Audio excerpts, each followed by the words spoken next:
Yang pertama yaitu parameter Indeks Demokrasi Indonesia dalam mengukur intensitas integrasi di Indonesia. Indeks Demokrasi Indonesia atau disingkat dengan IDI adalah angka yang menunjukkan tingkat perkembangan demokrasi di seluruh provinsi di Indonesia berdasarkan beberapa aspek tertentu dari demokrasi. Tingkat perkembangan demokrasi tersebut diukur berdasarkan pelaksanaan dan perkembangan sejumlah aspek demokrasi di semua provinsi di Indonesia. Yang dijadikan aspek demokrasi dalam penyusunan IDI ini adalah yang pertama, yaitu aspek kebebasan sipil. Secara sederhana, kebebasan sipil dapat didefinisikan sebagai kebebasan individu atau warga negara dan kelompok individu untuk berkumpul dan berserikat, berpendapat, berkeyakinan, serta kebebasan dari diskriminasi dan pengekangan yang berasal dari individu atau warga negara lainnya, kekuasaan negara, dan kelompok masyarakat tertentu. Namun demikian, pada konteks ini, kebebasan sipil yang akan dilihat dibatasi hanya pada kebebasan individu dan kelompok yang berkaitan erat dengan kekuasaan negara atau kelompok masyarakat tertentu. Aspek kebebasan sipil tersebut diturunkan ke dalam 4 variabel dan 10 indikator. Lalu yang kedua yaitu aspek hak-hak politik. Hak-hak politik merupakan indikator demokrasi politik yang cukup lengkap, mencakup partisipasi dan kompetisi. Mengingat pentingnya aspek hak politik ini, Robert Dahl pada tahun 1971 memberikan 5 indikator untuk dimensi hak politik, dan konteks IDI tahun 2009, hak-hak politik diturunkan ke dalam 2 variabel saja. Kemudian yang ketiga yaitu aspek lembaga-lembaga demokrasi. Kata lembaga atau institusi itu sendiri sering memiliki arti yang berbeda. Namun pada konteks ilmu politik, institusi telah didefinisikan sebagai lembaga publik yang dibentuk dan difungsikan untuk mengatur dan melaksanakan aktivitas negara atau pemerintah. Bila definisi ini dikaitkan dengan konsep demokrasi, maka institusi yang dimaksud tidak lain adalah institusi-institusi negara yang dibentuk dan difungsikan untuk menopang terbentuk dan bekerjanya sistem politik yang demokratis. Untuk tujuan pengukuran IDI, aspek lembaga demokrasi telah dioperasikan ke dalam 5 variabel dan 9 indikator. Yang kedua, ormas dibentuk sebagai kebebasan berserikat dan berkumpul. Undang-Undang Dasar 1945 menjamin setiap orang untuk kemerdekaan berserikat, berkumpul, dan mengeluarkan pendapat, serta memajukan dirinya dalam memperjuangkan haknya secara individu. Oleh karena itu, pemerintah mengeluarkan organisasi kemasyarakatan yang disebut ormas, yaitu organisasi yang didirikan dan dibentuk oleh masyarakat secara sukarela berdasarkan kesamaan aspirasi, kehendak, kebutuhan, kepentingan, kegiatan, dan tujuan untuk berpartisipasi dalam pembangunan demi tercapainya tujuan Negara Kesatuan Republik Indonesia yang berdasarkan Pancasila dan Undang-Undang Dasar Negara Republik Indonesia tahun 1945.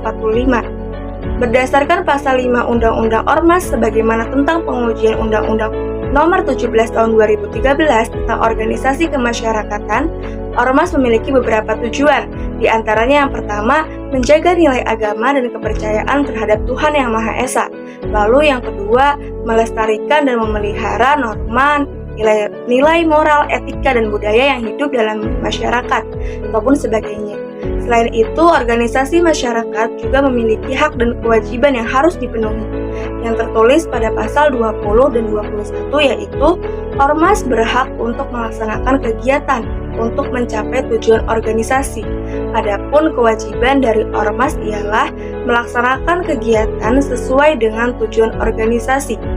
Apabila kita melihat pembahasan tersebut, menunjukkan bahwa ormas dibentuk sebagai wadah untuk setiap individu memiliki kebebasan untuk berserikat, berkumpul, dan mengeluarkan pendapat untuk berpartisipasi dalam pembangunan dan mewujudkan tujuan nasional, serta menciptakan keadilan dalam kehidupan bermasyarakat, berbangsa, dan bernegara. Yang ketiga yaitu hak dipilih dan memilih bagi wanita di dalam pemilu. Sejak awal reformasi, peran aktif perempuan dalam dunia pemilu terus digaungkan. Semangatnya untuk menjunjung tinggi emansipasi, yakni penyamarataan bagi semua orang dalam mengambil kebijakan tanpa memandang gender atau golongan individu. Keterwakilan perempuan dalam pemilihan legislatif sudah diatur dalam undang-undang. Undang-Undang Nomor 7 Tahun 2017 tentang Pemilihan Umum dalam Tata Cara Pengajuan Bakal Calon Anggota, Pasal 245 Daftar Bakal Calon sebagaimana dimaksud dalam Pasal 245 memuat keterwakilan perempuan paling sedikit 30%. Jadi, di setiap daerah pemilihan harus ada 30% perempuan, dan jumlah perempuan minimal 1 dari 3 dari daftar calon yang ada di pemilu, dan hal ini juga menjadi syarat pencalonan di Indonesia. Pemilu di Indonesia menunjukkan adanya pengakuan yang sama terhadap hak politik perempuan dan laki-laki, terutama dalam bentuk pengakuan pemenuhan hak perempuan untuk memilih dan hak untuk dipilih. Tidak hanya itu, aturan ini sekaligus mendorong peran aktif perempuan dalam pemilu di Indonesia. Yang keempat, praktik demokrasi yang belum merata di Indonesia. Demokrasi adalah bentuk atau sistem pemerintahan yang seluruh rakyatnya turut serta memerintah dengan perantaraan wakilnya, yaitu pemerintahan rakyat. Indonesia sejauh ini telah mencatat langkah positif mengenai demokrasi, mulai dari kebebasan pers dan kebebasan berpendapat di kalangan masyarakat dalam mengkritik pemerintahan, lalu juga pemilu yang diselenggarakan secara berkala dan relatif bebas hingga adanya kesadaran politik dari masyarakat. Tetapi, negativitas yang menghambat demokrasi di Indonesia juga banyak. Dalam peringkat global, Indeks Demokrasi Indonesia bertengker pada peringkat 52 dunia. Penilaian indeks demokrasi ini berdasarkan pada hasil observasi atas 5 indikator demokrasi, yakni proses pemilihan umum dan pluralisme, kebebasan sipil, berfungsinya pemerintahan dan partisipasi politik, serta budaya politik. Kenaikan skor Indonesia pada indeks demokrasi global patut diapresiasi. Namun tantangan dalam memperbaiki kualitas demokrasi masih besar karena Indonesia tetap berada di kategori demokrasi cacat. Salah satu sebab yang membuat indeks demokrasi Indonesia belum tinggi yaitu karena penanganan kasus-kasus ekspresi, terutama terhadap orang yang dianggap berseberangan dengan pemerintah terkesan berlebihan. Ada kecenderungan dan dorongan yang seakan-akan melegalkan pemerintah bertindak secara berlebihan dan menafikan demokrasi dalam penanganan pandemi ini. Untuk menghindarinya, pemerintah harus lebih terbuka dalam menerima kritikan dan saran dari berbagai pihak.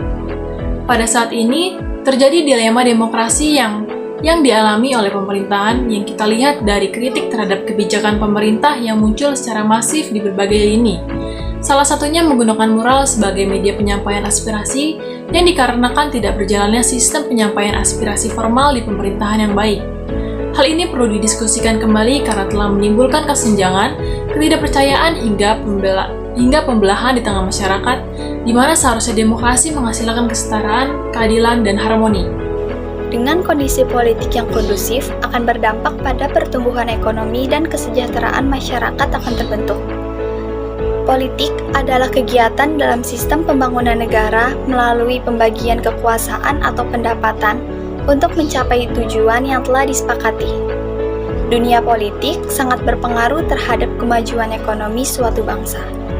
Sebenarnya, setiap tindakan dalam organisasi bisnis adalah politik. Oleh karena itu, jika suatu situasi politik mendukung, maka bisnis secara umum akan berjalan dengan lancar. Contohnya, jika situasi politik kondusif, maka harga saham akan naik, di mana investasi mempunyai pengaruh yang sangat kuat terhadap perekonomian negara.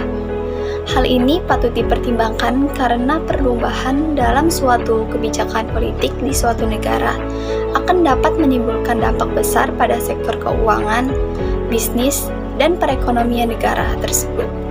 Maka dari itu, urusan politik tidak bisa dianggap sepele karena berdampak pada pertumbuhan ekonomi serta kesejahteraan masyarakat.